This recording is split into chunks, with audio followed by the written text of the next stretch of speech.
He's the Nationals GM. He's Mike Rizzo joining us on the show. How'd you celebrate last night, Mike? Hi, Dan. It was pretty subdued. We had a little get together in the clubhouse, and made a little toast, and the faces of the franchise said a few words. But all the attention is on moving forward. This is a great milestone for the city and for the franchise. But we've got our sights set on bigger and better things, and we're not completely satisfied at this time. Expectations when the season started, realistic ones were what? Well, I kept saying that, meaningful games in September and beyond, that was our goal, kind of code word for playoffs and moving on. David Johnson, our manager, just said straight out, if we don't win the division, it'll be a unfulfilling season for him. We had high expectations going in. We knew we had a good ball club, in the off season, and some of the off season acquisitions we made kind of solidified, the rotation and the rest of the ball club. So we knew we were pretty good, and if guys played to their capabilities and their expectations and not even trying to overexceed their expectations, we felt that we had a chance to compete with anybody, and we were going to be a really tough team to play throughout the season. More surprised at Harper's performance or Strasburg's? I would say neither, Dan. They're both guys are terrific athletes. They have supreme skill sets, and most importantly, great makeup and great character guys. And they fit in perfectly with their teammates. But you had Strasburg. They both played up to their expectations. Yeah, but Strasburg coming off Tommy John, and then you had Bryce Harper, who was coming up for the minors. Big spotlight. You weren't surprised at either one of those performances? I really wasn't. We had expectations that Strauss was going to be our number one guy coming out of spring training. We knew he was going to be a horse. We knew he was fully recovered from the Tommy John and strong. And Harp is just he's a special case scenario. He's a guy that you have to fill out the player development manual with a guy like this, because he just does things that most young players can't do. So anything he did really wouldn't surprise me. And Strauss was I think on point and did what we believed he could do. He's Mike Rizzo, the Nationals GM, joining us. Dan Patrick Show. Will Strasburg be on the postseason roster? I'm not sure. We haven't gone down that road yet. It's too soon to talk about those type of things. But suffice to say that our decision's been made. So it's probably unlikely that he'll be on the roster. But like I said, we haven't gone down that road yet officially, Davey and I. So we'll leave that decision for if and when we do clinch the NL East. If you had him on the roster, what role would he play? Like I said, Dan, I'm not. We're not going to go down that road until it's time to make those decisions. So we really haven't given that a whole lot of thought. We've had important games with the Dodgers, and now the Brewers coming in, and we kind of taking this one game at a time and not looking too far ahead of ourselves. When the season started, who set the inning count for Strasburg?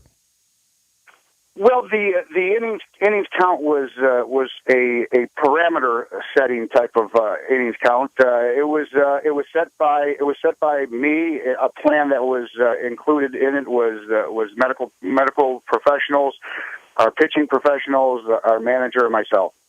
Was Strasburg involved in it? Strasburg was not involved in the decision process. No. What is he healthy? He is recovered from Tommy John surgery. Yes, he pitched. He's pitched healthy and pitched well throughout the season. And we felt that he was at a place where if he continued to pitch, he could possibly injure himself, and we weren't willing to take that chance. But these guys are all competitors, Mike. You know that. How competitive is Strasburg to try to convince you or change your opinion? How was he or how is he to be able to pitch in the postseason? He's ultra competitive and stated his case very vehemently, and I listened to him and felt that this was the best decision for him and for the franchise. How much does Scott Boras, his agent, enter into the picture with the innings count and shutting him down for the year?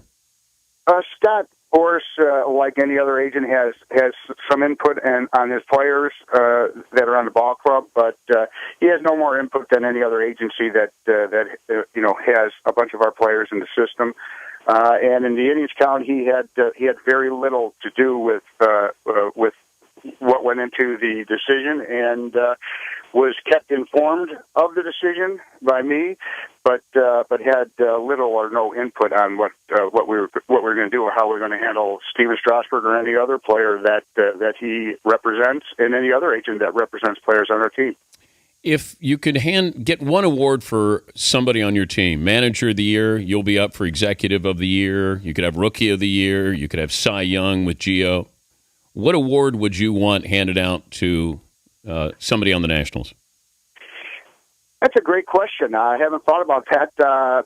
Davey Johnson's done such an outstanding job with this ball club since he's taken over. I think that I've said it before. He's very deserving of the Manager of the Year, and I know there's a lot of good candidates out there.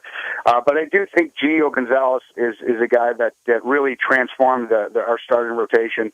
He gave us a power left-handed swing and miss type of pitcher in between our two right-handed studs like Strasburg and Jordan Zimmerman, and he's really carried the load of the rotation. Pitched tremendously in all facets of the game, and certain games when we needed to lean on a starting pitcher to go deep into a game, he would take the ball and go 9 innings for us like he did in Houston, and go deep in the games when we really need him to save the bullpen for later on in the series. So I would say Gio probably to Cy Young, and closely after that, Davey Johnson is Manager of the Year. Final question: the percentage of chance that Strasburg could pitch again this year is what?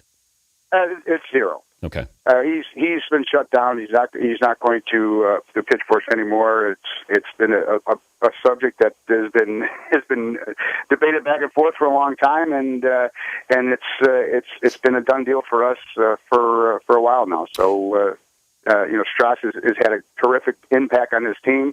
We're not where we're at today without him pitching for us, and we don't have a chance to clinch the NL East. We don't have we wouldn't have clinched a playoff spot last night without him, and he's had a terrific year, and he's going to have a terrific career.